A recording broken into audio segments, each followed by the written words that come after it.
Kalian pasti tidak asing dengan lagu yang baru saja diputar.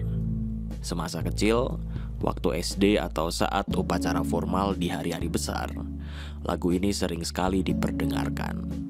Tapi pasti hanya sedikit yang tahu siapa pencipta lagu ini. Hingga polemik dan imbas dari gejolak politik akibat tragedi G30 SPKI mengubah pandangan tentang lagu ini dan nasib penciptanya.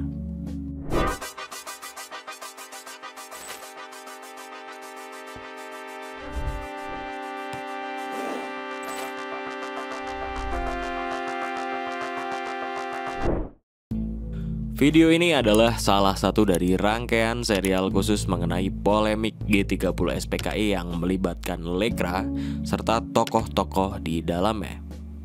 Lagu Garuda Pancasila yang ditulis oleh Soedarnoto telah diangkat dan disahkan sebagai lagu kebangsaan Indonesia.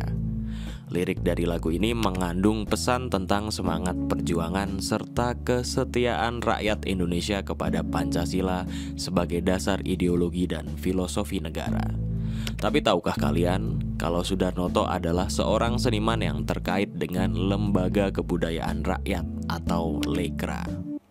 Untuk lebih detailnya, mari kita kulas kisah hidup Soedarnoto.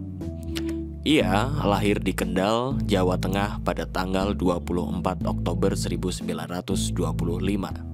Sempat mengenyam sekolah di Fakultas Kedokteran Universitas Indonesia, Soedarnoto kecil tumbuh di keluarga yang mencintai musik.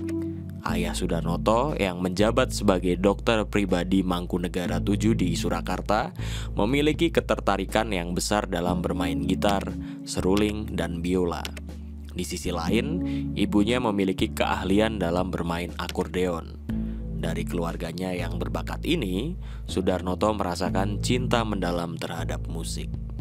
Soedarnoto sering berinteraksi dengan para seniman dari Solo. Ia memperdalam pengetahuan not baloknya melalui belajar dari musisi keroncong terkenal yaitu Maladi, yang kemudian menjabat sebagai Menteri Penerangan tahun 1959 sampai 1962. Selain itu, ia juga belajar not balok dari Dalyono, pencipta lagu Bintang Kecil. Dalam hal penyusunan aransemen musik, Soedarnoto memperoleh ilmu dari Sutejo dan R.A.J. Suyasmin. Untuk memperluas jaringan pergaulannya, Soedarnoto menjalin hubungan dengan banyak musisi internasional. Dia dikenal dekat dengan musisi asal Belanda seperti Jos Kleber. Namun ia juga sangat menghormati musisi lokal seperti Ismail Marzuki yang menjadi inspirasinya. Bahkan Soedarnoto pernah membuat rekaman kaset yang berjudul Mengenang Ismail Marzuki sebagai penghormatan kepada sang legenda musik Indonesia. Soedarnoto memulai perjalanan penciptaan lagu saat masih remaja. Lagu pertamanya yang terkenal adalah Bunga Sakura. Ia juga menciptakan lagu-lagu lain yang populer termasuk Mars Dharma Wanita serta beberapa lagu pop seperti Setitik Kasih dan Di Tokyo Kita Akan Bertemu.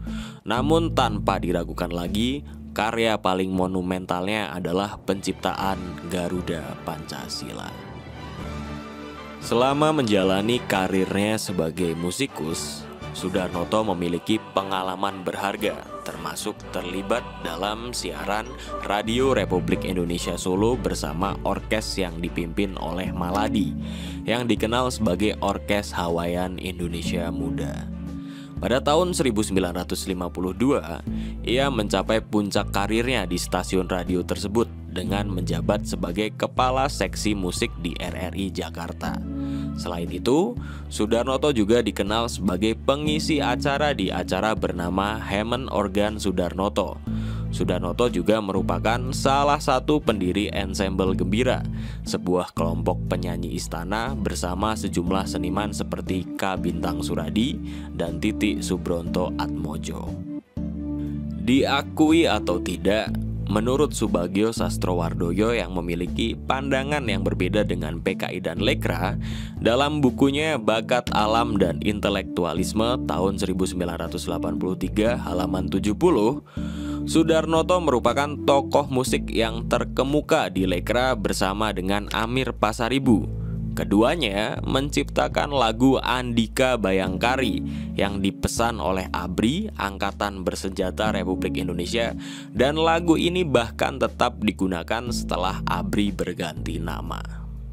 Sama seperti Sultan Hamid II, perancang lambang negara Republik Indonesia Garuda Pancasila, Sudarnoto, sang pencipta lagu Garuda Pancasila, juga bernasib kurang baik. Pasca tragedi tahun 1965, terjadi pengejaran, penangkapan, penahanan, dan pembunuhan seluruh anggota Lekra tanpa melalui proses pengadilan. Sudarnoto yang pernah menjadi anggota pimpinan pusat dari Lembaga Kebudayaan Rakyat atau Lekra juga tidak terhindar dari peristiwa tragis ini. Ia diberhentikan dari pekerjaannya di RRI dan akhirnya ditahan di rumah tahanan Salemba. Setelah keluar dari penjara, Sudarnoto harus memulai hidup dari awal dengan nama dan reputasi yang tidak lagi sama. Bagi bekas tahanan politik, kehidupan di era Orde Baru selalu sulit, terutama bagi mereka yang terkait dengan peristiwa G30S. Seperti yang tercatat dalam Apa dan Siapa Sejumlah Orang Indonesia tahun 1981 sampai 1982, pria yang menggunakan nama samaran Damayanti ini terpaksa bekerja sebagai penyalur es batu di Petoyo dan sebagai supir taksi. Ia juga sempat kembali merambah dunia musik dengan menjadi seorang pianis di restoran dan hotel di Jakarta. Namun sayangnya pada tanggal 11 Januari tahun 2000, Sudarnoto meninggal dunia dan dikebumikan di tempat pemakaman umum TPU Karet. Pada hari itu pula telah berpulang satu tokoh penting sekaligus maestro musik yang dicampakkan negara, tapi tetap menaruh kecintaan yang besar kepada tanah kelahirannya.